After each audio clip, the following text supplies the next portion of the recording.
სიკვდილის გზა ასე ეძახიან ადგილობრივები მარნეული ბოლნისის გზა, სადაც ბოლო წლებში ავტოავარიების რიცხვი გაიზარდა. მოსახლეობის ნაწილი შემთხვევებს მძღოლების გაუფრთხილებლობას, ნაწილი კი მოუწესრიგებელ ინფრასტრუქტურას უკავშირებს. დეტალები რუსუდან ლოლაძისა და ირაკლი თელაურიძის რეპორტაჟში.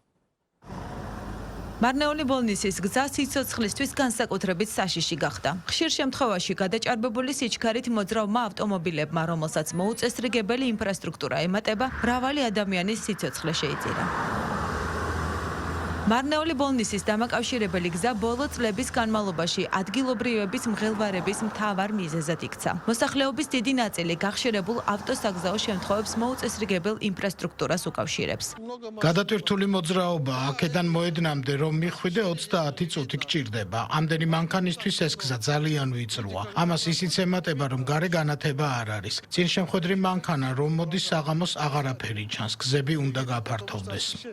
ყველგან ცუდი გზა არ არის რადარები და ფეხით მოსიარულეთა გზა არ არის დატოვებული. სწორედ ამიტომ ხდება ამდენი უბედური შემთხვევა ამ გზაზე. მეზობელთა რომ მინდა გადავიდეს სატრანსპორტო გზაზე მიწევს სიარული. ეს მარნეული და მისი მიმდებარე სოფლებია. მთავარი ავტომაგისტრალი, რომელიც დედაქალაქს მარნეულთან, ბოლნისთან, დმანისთან და გუგუთის სასაზღვრო გამშევ პუნქტთან აკავშირებს, საკმაოდ დატვირთული და ვიწროა. გზის უმეტეს ნაწილს არ აქვს გარე განათება. მიუხედავად იმისა, რომ აქ მჭიდროდ დასახლებული სოფლებია, არ არსებობს ფეხით მოსიარულეთა გზა. გზა დახაზული არ არის, აგერ სკოლაა, აქ ცენტრალური გზა, ამიტომ მოძრაობის წესებს ვერ იცავს. სიჩქარის შემაფერხებლებიც არ არის. ბავშვები სკოლიდან რომ გამოდიან, პირდაპირ გზაზე უწევთ სიარული.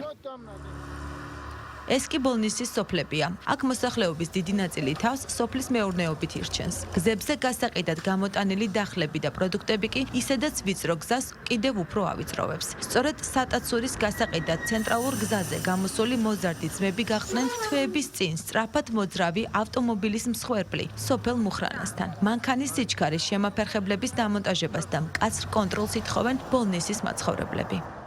ძალიან გადატვირთული მოძრაობაა. სომხეთში დიდი მანქანები ამ გზით დადიან და თან ძალიან სწრაფად. მოწესრიგებული არაა ინფრასტრუქტურა დიდი მანქანებისთვის.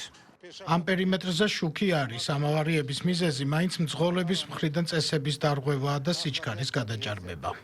მოსახლეობის ნაწილი გახშირებულ ავტოსაგზაო შემთხვევებს მძღოლების უყურადღებობას, გადაჭარბებული სიჩქარით მოძრავ არაფხიზელ მდგომარეობაში მყოფ მძღოლებს უკავშირებს. გზა მშვენიერია, ადრე ცუდი გზა გქონდა. მართალია გარე განათება არ არის ყველგან, მაგრამ ეს ყველაფერი რაც აქ ხდება გზის ბრალი არაა. ეს მძღოლების ბრალია, სწრაფად დადიან, საგზაო ნიშნებს არ აკვირდებიან. გაუფრთხილებლად დადიან ფეხით მოსიარულეებით. აქ სკოლაა და დახაზულიც არაა. ავარიები იმიტომ ხდება, რომ წესრიგი არ არის. ტრამპლინები გვინდა, სიჩქარის შემაფერხებლები აუცილებელია. იგეგმება თუ არა უახლოეს მომავალში მარნეული ბოლნისის გზის ინფრასტრუქტურის მოწესრიგება, გზის გაფართოება, გარე განათების და სიჩქარის შემაფერხებლის მონტაჟი. ამ კითხვებით მოამბემ გზების დეპარტამენტს მარნეულისა და ბოლნისის მუნიციპალიტეტებს მიმართა, თუმცა არც ერთმა უწყებამ კომენტარი არ გააკეთა.